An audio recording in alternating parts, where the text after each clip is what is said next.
माननीय प्रधानमंत्री नरेंद्र भाई मोदी जी, माननीय न्यायमूर्ति सर्वोच्च न्यायालय, माननीय गृह मंत्री अमित शाह जी और देश के सर्वे सर्वा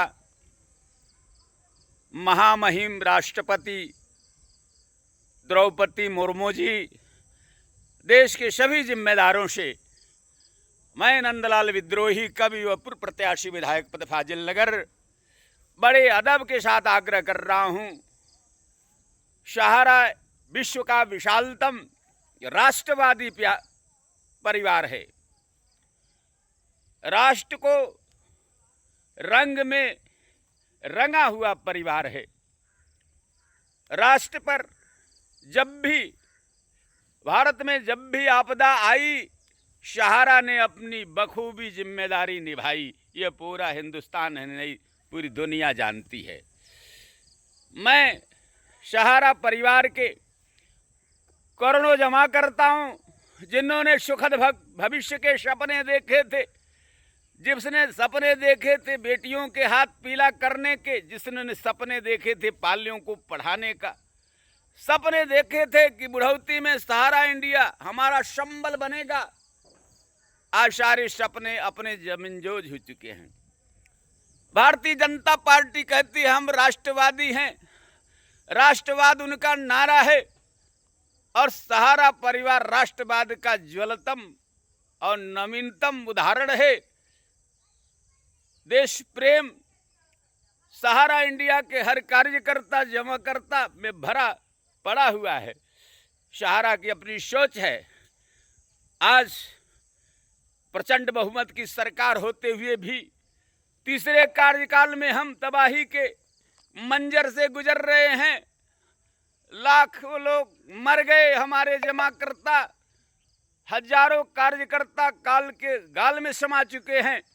ऐसे वक्त में मैं नंदलाल विद्रोही माननीय सभी जिम्मेदारों से आग्रह कर रहा हूं कि भारत को बचा लीजिए। सहारा राष्ट्रवादी परिवार है, उसको उबारिए। सहारा के 5000 कार्यालयों द्वारा भुगतान सुनिश्चित करिए, ताकि 15 लाख लोगों की रोजी रोटी, जिनके चूल्हे उदास हैं, बुझने के कगार पर हैं, उनके चूल्हे जल सके, उनके पाले पड़ सके।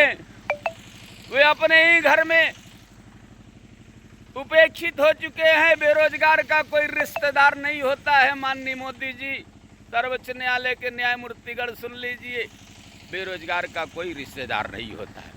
बेरोजगारी से बढ़कर दुनिया का कोई अभिशाप नहीं है। माननीय प्रधानमंत्री जी, आप कहते हैं कि हम भीख मांगकर खाए थे, आप कहते हैं कि पकौड़ा तलो, ऐसे काम नहीं चलेगा। आपने तो भीख मांगकर खाया होगा, लेकिन हम भीख मांगा नहीं है, हम भीख नहीं मांगते हैं। हमारे पास पराक्रम है। आप नहीं खोलोगे सहारा तब भी हम जिंदा रहेंगे। प्रकृति जब पैदा करती है तो भोजन का निजाम इंतजाम करता है, वो सबसे बड़ा निजाम है। उसके अलावा उसके मुकाबला कोई दुनिया का ताकतवर नहीं है। जब पैदा करता है तो इंतजाम आदमी ढूंढ लेता है। लेकिन आपने एक रोटी का जरिया था, हमारा नजरिया था, उसको आपने तहस नहस कर दिया है। आपके निजाम में, आपके इंतजाम में हम बर्बाद हो रहे हैं। ये दुर्भाग्य है। आप राष्ट्रवादी कहते हैं और राष्ट्रवादी परिवार को बचाने का आपका कोई प्रयास नहीं हुआ। इन्हीं शब्दों के साथ मैं नंदलाल विद्रोही, फाजिल नगर, कुशीनगर, उत्तर प्रदेश, और आप आग्रह कर रहा हूँ, अगर सहारा को बेचा जा रहा है या सहारा की संपत्तियों को किसी का हवाले किया जा रहा है, उसके पहले कान खरखोर सुन लीजिए कि साफ ऐसी स्कीम थी जिसमें अरबों रुपया लोगों का पड़ा हुआ है। तमाम स्कीमें हैं, लोगों ने अपने जीवन की कमाई सावध योजनाओं में लगाई कि उनकी रोजी रोटी चलेगी, उनके चूल्हे जलेंगे। आज उनके चूल्हे मैं बरसों से बूझे पड़े हुए हैं।